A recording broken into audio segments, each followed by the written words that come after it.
So, it's about 4 AM, and I'm gonna play some Pro Cycling Manager. Throughout the last 2 episodes, we've been conquering the first 2 weeks of the Giro. But I have to say, the GC looks kind of weird. After 14 days, Marco Frigo is in the Maglia Rosa. Meanwhile, the GC favorite, Jonas Vingegaard, is in 4th place on 2 minutes 40. And then there's me, with Lorenzo Finn in 6th place on 4 minutes and 6 seconds, so bit of a weird position. Potentially too close in GC to go in the breakaway to move up in GC. But I do think our first stage of the day, stage 15, might help with that because I kind of expect to lose time here. I truly think it's gonna be a peloton victory for the favorite, Jonas Vingegaard. So yeah, if Lorenzo Finn can lose 2-3 minutes here, then maybe I can go in the breakaway and gain more time in the coming stages. Okay, the stage is on. Lorenzo Finn with a +2 on the day, so that's very welcome. I'll try and get Perikas in the breakaway together with Erzen maybe, but he's a bit too far back now. It's taken us 20 kilometers, but finally we've made it into the breakaway. It did cost us Erzen's entire energy bar, and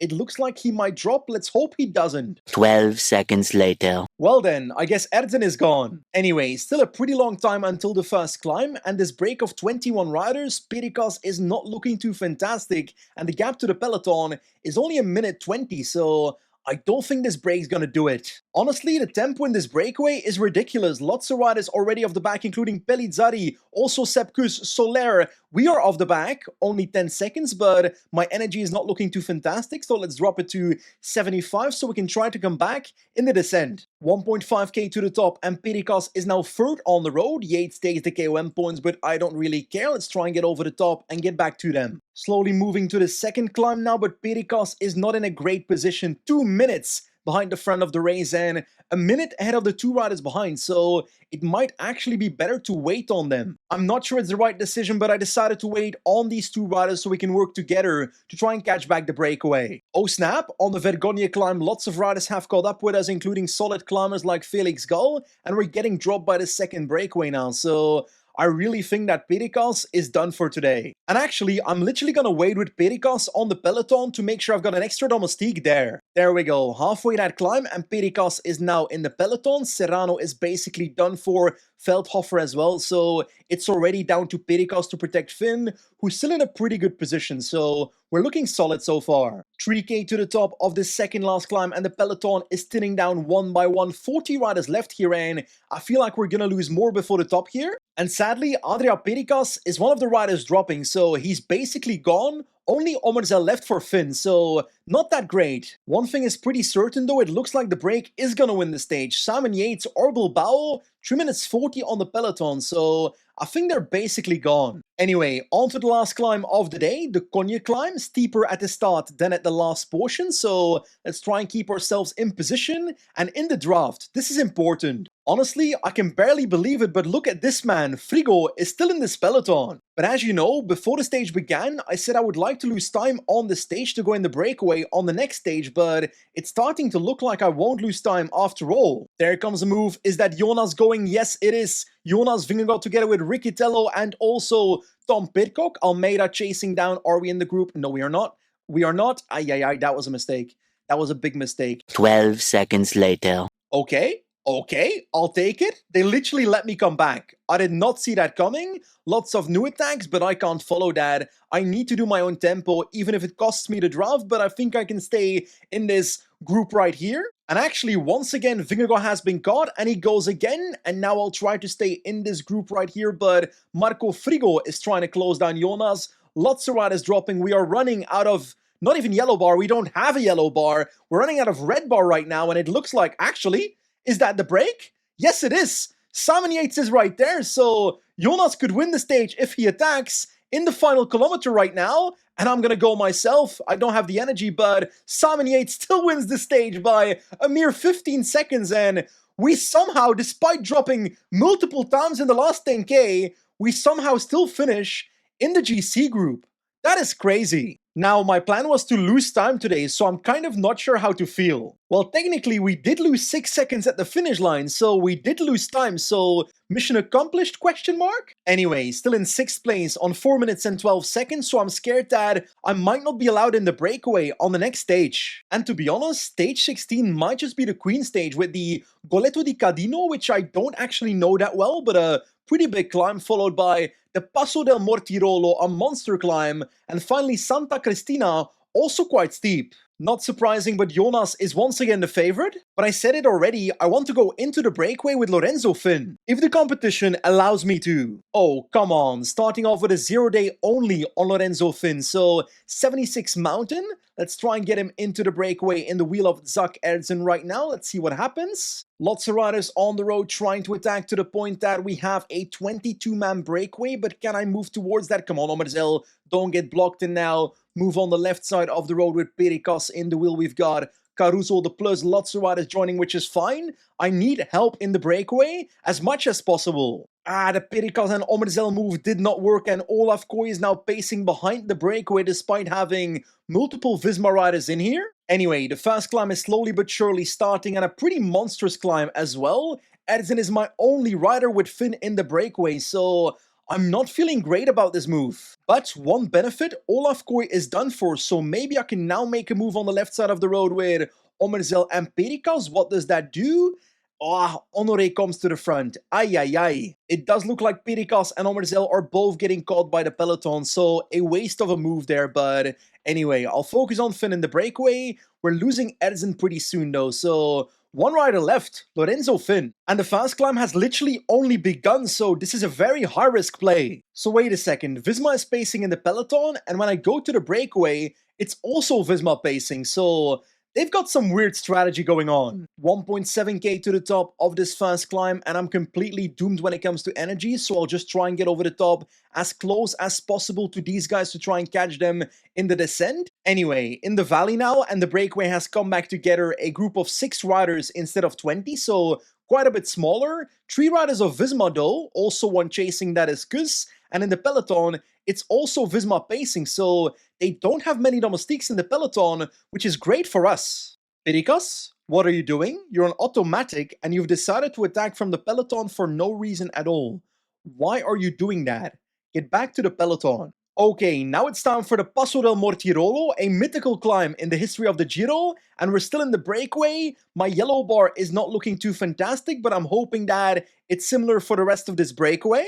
And already early on the climb, Sepp Kuss off the back of this breakaway. I'm trying to hold on 75 effort with 2 minutes only on the peloton. This day is going to end in a disaster. I can feel it. I'm really starting to struggle in the last 5.7 kilometers of this climb, but I simply don't have the yellow bar, so this is not looking good at all. Max Pool is dropping off the back, and our yellow bar is almost gone. Uiterbrooks just simply keeps on pacing, but I can't afford to follow. Looks like Bilbao is also getting dropped at the moment, so we're not too far behind. I might even be able to catch up, but I don't have any yellow bar left. It's only red bar, so let's try and stay in his wheel and stay together with Bilbao over the top. 1k to go. Lars Krabs is gonna drop Simon Yates at the top of this climb. I did not expect that, I'll be honest. Let's try and go 75 now, get back to the wheel of Bilbao, because it looks like he dropped me for a second. But now in the valley, he's starting to relay with me, so that is good. A minute is the gap, but I won't be able to recover before the next climb if I keep on helping him, so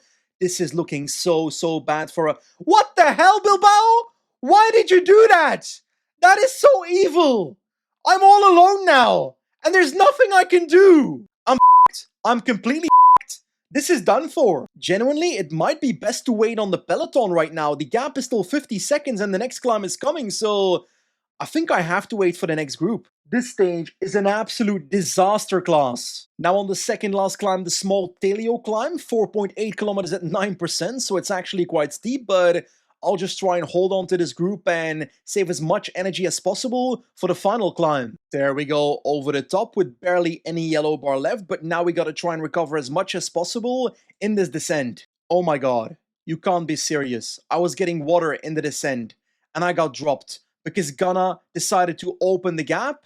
Come on, Zimmerman, bring us back, come on, buddy!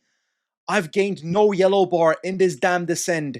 We are looking terrible. I'm gonna get dropped and I'm gonna lose like 10 minutes. And it's also a super steep climb, 12k at 9%. I am completely done for. Like, I'm literally having to pace like 66, 67 from the foot of the climb because otherwise my yellow bar is not gonna last too long, so We're losing minutes today. Simply minutes. Why did I decide to go in the breakaway? That was such a stupid plan in hindsight. Still 5 kilometers to go to the top and we are completely out of energy. 5 minutes behind, not Jonas Vingegaard, behind Marco Frigo.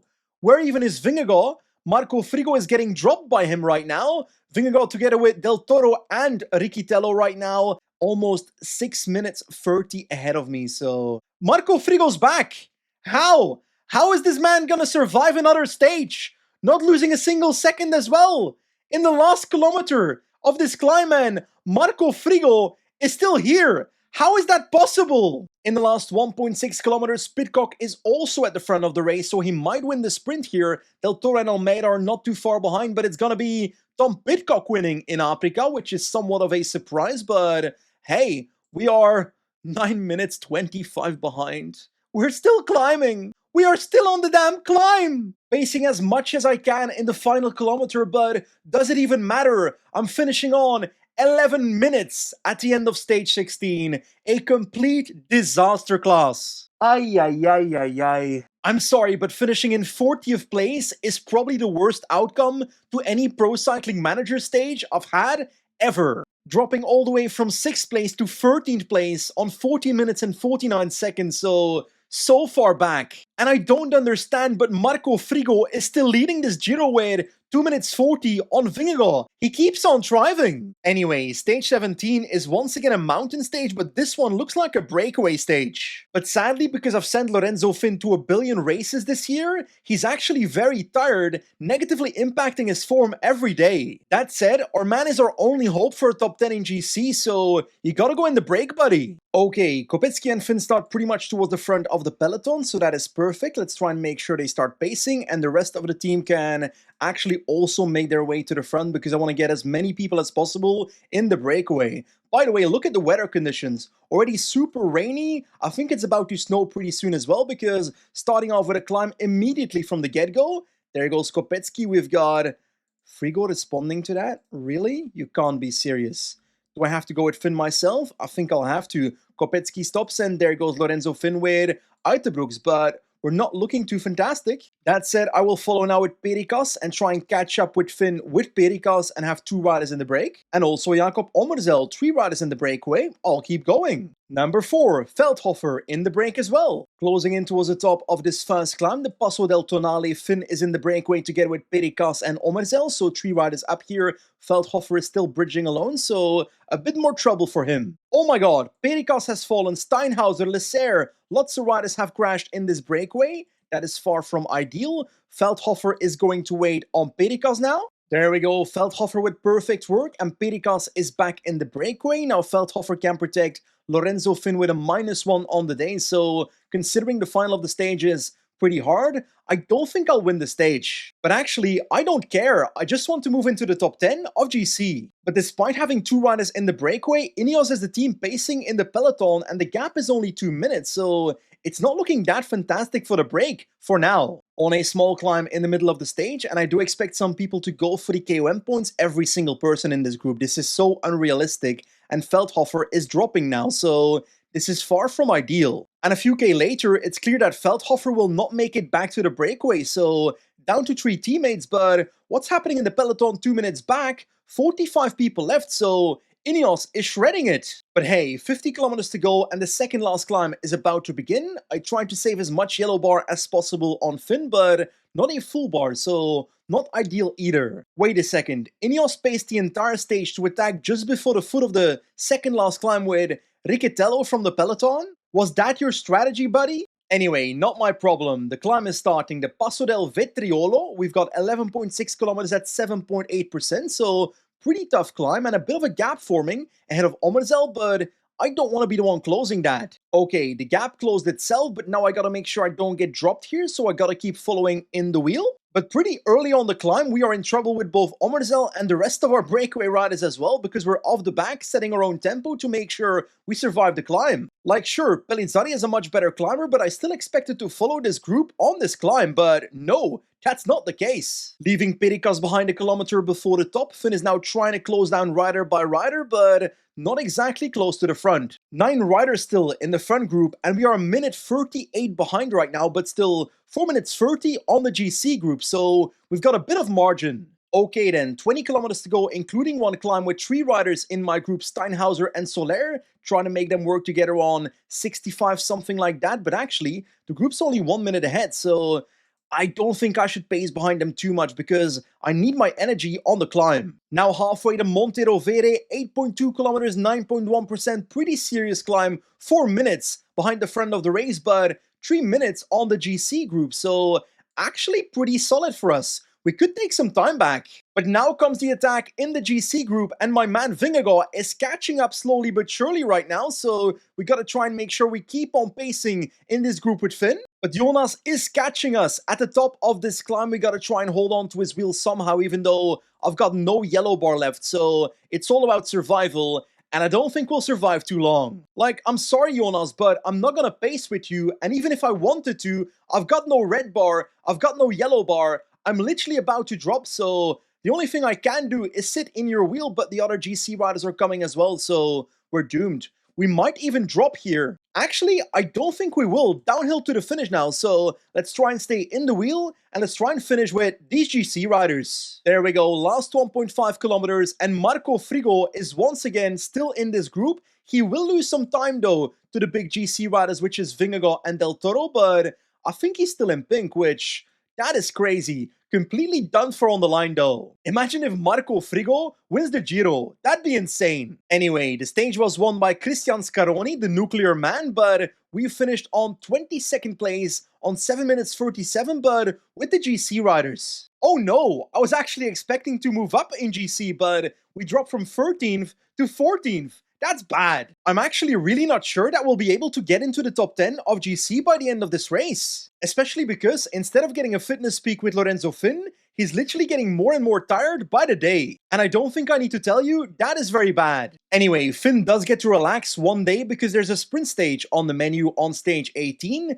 Milan as the favorite. And I reckon fitness peak Sergi Darder might be our leader here. Yeah, I'm pretty sure Darder with +1 on the day, +1 is sprint stats, so 75 sprint is gonna be my leader, but it's a pretty slow stage so far, so I want to talk about something. I think it's fair to say this Giro has not exactly been the success we were hoping for. I was hoping for 2 stage wins and a top 10 in GC, and so far, a single stage win. Now, I do think Lorenzo Finn is part of the problem. 76 mountain stat, 69 resistance, those are too low to compete for much. And I saw a few comments on the last couple of videos that I need to sign a new GC rider next to Finn, but that's not possible. I've got no money. So yeah, Lorenzo Finn is part of the problem at the moment, but he's also gonna be the solution because he's super young and he should on paper grow quite a lot with his potential in his mountain stat and his secondary stats, so he should become 80 plus mountain. Sure, it is taking longer than expected, but it's a matter of time. Anyway, looks like we're getting a bit of a preview of the last kilometer, and it's straightforward, a straight line, so no corners. As always, multiple teams on the road setting up their sprint train, but Omerzel is keeping a solid position. Let's up that to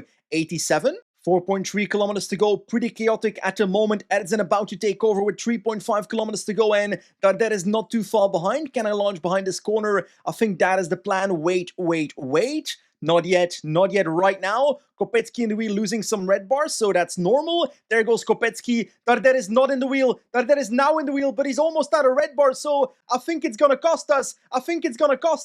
Not being in the wheel with our lead out there was not perfect, but Milan is the winner, and Girma is second place. Darder with a solid 5th position, but I was hoping for more when I saw our gap, you know? That said, I am super happy I signed Sergi Darder at the last transfer season because this man is performing regularly. Okay, back to the mountains, but it's medium mountains on stage 19, hopefully a breakaway stage, but Jonas is the favorite. Reality is, the only way Finn can get into the top 10 of GC is by getting in a breakaway, so we have to do it. Come on, Lorenzo Finn, I am begging you, get a +1 on the day, magically. I know it's not logical, but please do it. Oh my god! We've got a +1!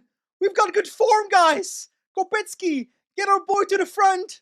Today is the day! I quite literally can't believe it. I didn't even have to attack. I literally just paced myself into a breakaway group, so perfect start. Come on, Omenzel Perikas, I want you to win the breakaway as well after this corner. Come on, there we go. Perikas, follow buddy, follow buddy. You've got a fantastic day. Let's try to use it. And actually, might as well try to send my entire team in the breakaway. There we go with all 4 leftover riders. Let's work together. And let's get to the front, because in the peloton, IPT is not exactly carrying too much. There we go, 25k before the first climb, and the breakaway is now one piece, but we have lost one rider, Omerzel, and the rest of our team up there, Veldhofer and Erzen, they're not looking too fantastic. Anyway, 60k to go, 2 climbs left, and the next one is the hardest. Lorenzo Finn is looking nice in the breakaway now, and the gap to the peloton is 7 minutes, so that's a solid gap. Oh, actually, I think this climb is in Slovenia. 10.8 kilometers at 8.6%, the Kolovrad climb. I do think I'm gonna lose Perikas on this climb, and there he goes. Completely done for.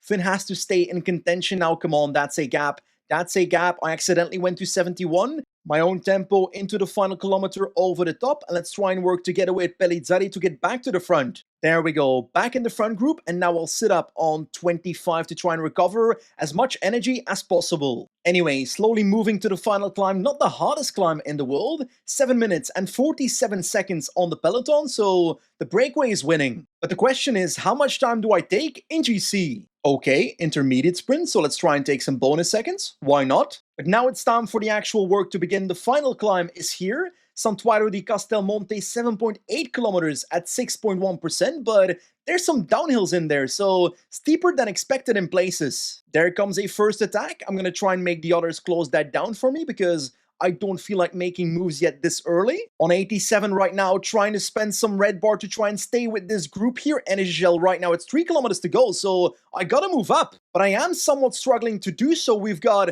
Mr. Sheffield at the front of the race. I'm slowly but surely trying to catch up, but half my red bar already gone with 2 kilometers to go. Come on, Finn, 1.3k to go, spending some red bar left and right, trying to move up right now, trying to move up. Last kilometer, there comes my sprint. Too early. I went too early. Finn's gonna finish maybe top 5, probably top 10. Sheffield wins, but maybe just behind Scaroni?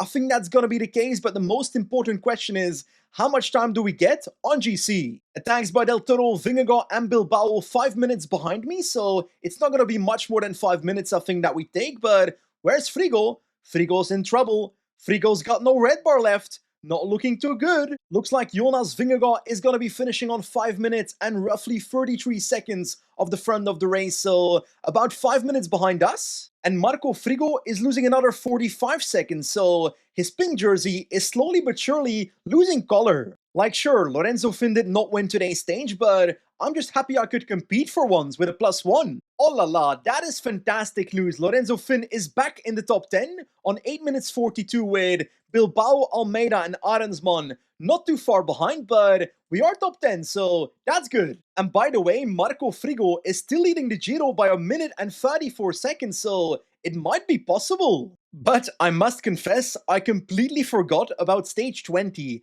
a proper mountain stage with Passo Fedaya at the finish line, so 3k super steep. Jonas Vingegaard is the favorite, and I think he might just win today. And it's also very unlikely for Finn to protect his top 10 against the likes of Almeida on a stage like this. Once again, we need a good day, but on top of that, we also need to be in the breakaway because from the peloton, we're simply gonna drop. Oh my god! A +2! How is this happening? I don't understand! But Lorenzo Finn is delivering. Come on, buddy. Get your ass in the breakaway. There we go, Lorenzo Finn and Kopecky once again in the breakaway, but in the peloton we have no one really pacing, and the benefit is Frigo is still in pink, so IPT, a weaker team, is having to control the breakaway. That's good for us. But I will try to get more riders in the breakaway. There we go on the left side of the road with also Perikas involved. This group is not really working, so I'll sit up with most of my riders, but Perikas is making the jump by himself. Let's hope this works. Okay, it's taken blood, sweat and tears, but Perikas is in the breakaway, so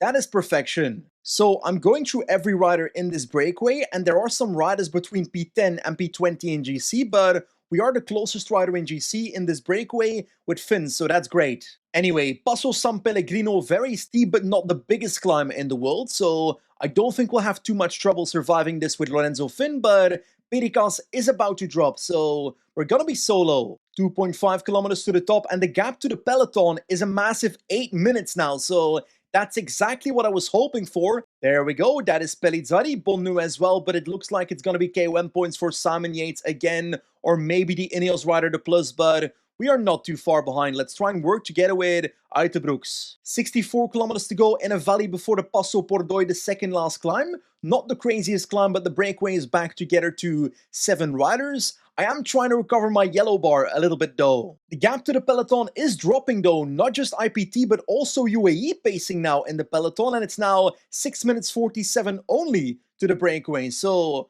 I'm not so sure about the break anymore. On the Passo Pordoi, and people are attacking from the get-go. Lars Krabs and the Plus, so 2 Belgians off the front.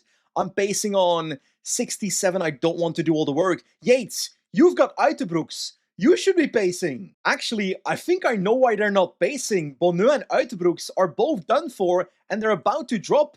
Yates is the one pacing now, but I'm staying in the wheel. Oh snap, we are getting dropped now by Simon Yates, so that is not what I was hoping for. 2k to the top, so let's do 75. There we go, over the top of this climb. Now try to recover on, let's say, 30, 25, something like that in the descent, but in the peloton, Jonas Vingegaard is attacking only 2 minutes 45 behind Finn, so we're probably gonna get caught. Actually, no, Del Toro is already off the front in front of Vingegaard, so everybody's attacking. And Jonas Vingegaard has found a teammate in Uiterbroeks up the road, so Mr. Frigo is in trouble. But Lorenzo Finn is now in the valley, and we're not looking too good either. A minute 30 on Del Toro right now, 2 minutes and roughly 10 seconds on Uiterbroeks and Vingegaard, 2 minutes 40 on Mr. Frigo, but I'm trying not to spend too much energy in the valley, that if I get caught, I can try and follow. In this valley, Del Toro is closing into Lorenzo Finn, which is fine. Vingegaard as well, so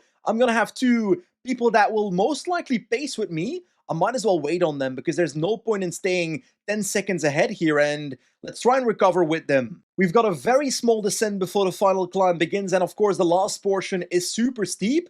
We're trying to replenish as much of our yellow bar as possible, but the gap to Mr. Frigo is now 28 seconds, so our breakaway adventure is basically done for. The question is, can we keep our top 10? There we go, the final climb has begun, and Jonas is pacing in our group. I'm trying to follow desperately on 82, that's a lot.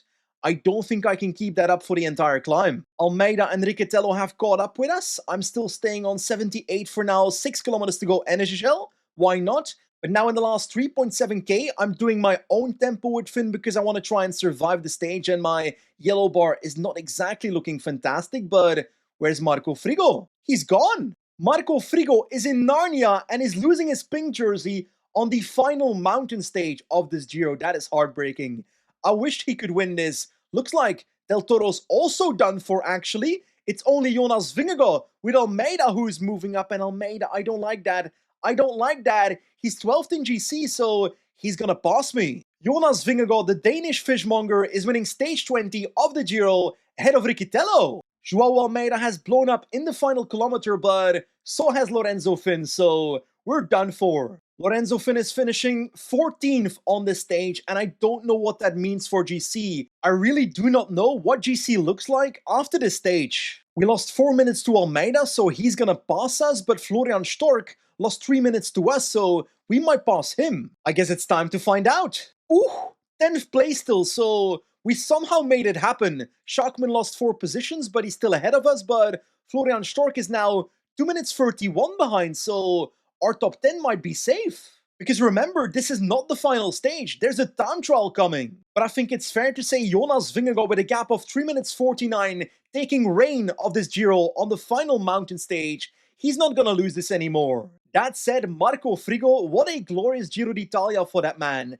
Now in 5th place on 8 minutes, so looking a bit worse, but still a great result. So that brings us to the final stage of this Giro d'Italia 2027, a time trial, 16k, mostly flat, and Ghana is the favorite. But I actually don't think this time trial will matter much for our team because Lorenzo Finn is pretty much safe in 10th position and nobody else is good enough to fight for the stage win. So Lorenzo Finn is on the road. At the moment, Ghana is leading the time trial, and I don't think that's gonna change. in the final stretch, and there's the finish of Finn on a minute 39. But actually, Filippo Ganna is not the winner, Jonas Vingegaard is the winner of this time trial. And of course, also on the podium in the Maglia Rosa is Jonas Vingegaard, with 4 minutes and 12 seconds on Del Toro, and Lorenzo Finn in 10th place. Exactly what I wanted, yes. Like sure, perhaps I was dreaming of a slightly better result, maybe fight for the top 5, but the race showed that that was simply not realistic. So getting that stage win and our top 10 in GC, I'm pretty okay with it. Anyway, our next Grand Tour, the Tour de France, is coming up pretty soon, but before we get there,